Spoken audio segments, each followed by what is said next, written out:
hati supaya hati kita selalu rendah hati, yaitu merendahkan serendah-rendahnya hati kita supaya kita mampu memahami kehidupan bahwa kita adalah hamba Allah. Maka sudah sepatutnya kita selalu menyembah dan mentaati apa yang diperintahkan Allah dan menjauhi apa yang dilarang Allah Subhanahu wa taala.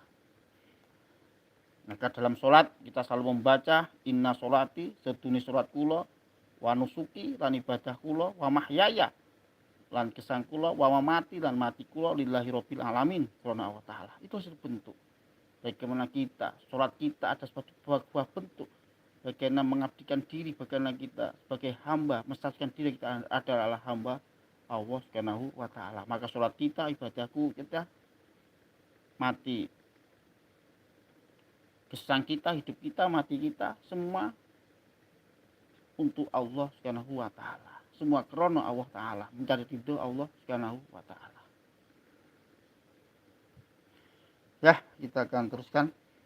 Jadi dalam Islam jelas melarang kekerasan dan permusuhan, yaitu dengan menyebutkan dan janganlah kamu membunuh jiwa yang diharamkan Allah membunuhnya, ya, kecuali dengan alasan yang benar. Dan juga perdamaian dalam Islam yaitu keadilan dan toleransi. Ini toleransi dalam bahasa Jawanya yaitu teposiliro, tenggang rasa. Kita harus menghormati seseorang, selalu menghormati sesama manusia, selalu menghormati alam. Itu bentuk ajaran dalam Islam yaitu menghormati alam dan juga menghormati manusia, sesama manusia.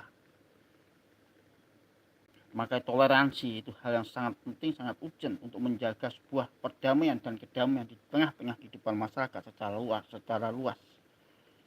Dan juga keadilan. Islam menekankan pentingnya keadilan bahkan terhadap orang yang berbeda keyakinan. Ini Islam menekankan pentingnya keadilan bahkan terhadap orang yang berbeda keyakinan. Jadi keadilan itu bukan untuk umat Islam saja, tetapi untuk semua, rahmat semua alam. Kita berbuat adil terhadap siapapun. Misalnya kita jual beli ketika kita jual beli walaupun beda keyakinan kita harus adil. 1 kilo ya kita katakan 1 kilo, tidak berbeda keyakinan 1 kilo kita kurangi seperti itu tidak, tetapi sebuah keadilan. 1 kilo harus 1 kilo. Saya beli berambang bawang 1 kilo ya dikasih 1 kilo. Itu sebuah keadilan. Bukan 1 kilo dikasih kurang dari 1 kilo, itu bukan keadilan. Jadi keadilan itu merupakan suatu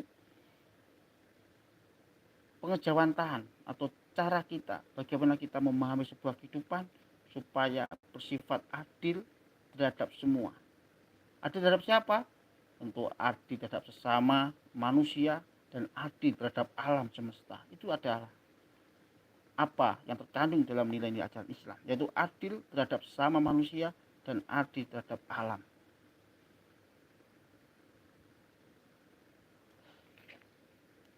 Toleransi terhadap perbedaan adalah bagian dari ajaran Islam. Ini bahwa Islam mengajarkan bahwa toleransi terhadap perbedaan adalah bagian dari ajaran Islam.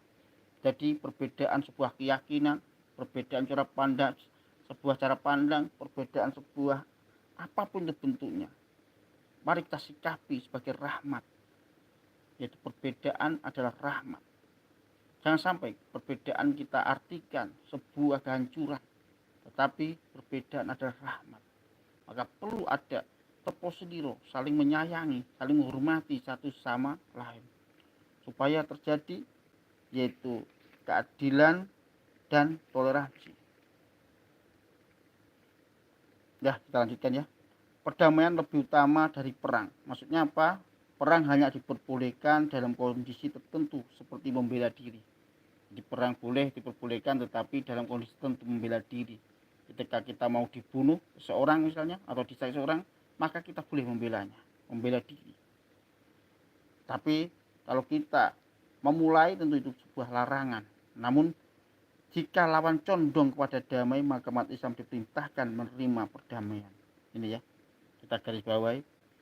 Namun jika lawan mencondong kepada damai, maka umat Islam diperintahkan menerima perdamaian. Jadi Islam selalu menganjurkan sebuah perdamaian sebagai solusi berbagai konflik. Maka Islam berusaha mengambil jalan perdamaian di dalam menghadapi konflik-konflik di dalam kehidupan masyarakat, di dalam kehidupan kita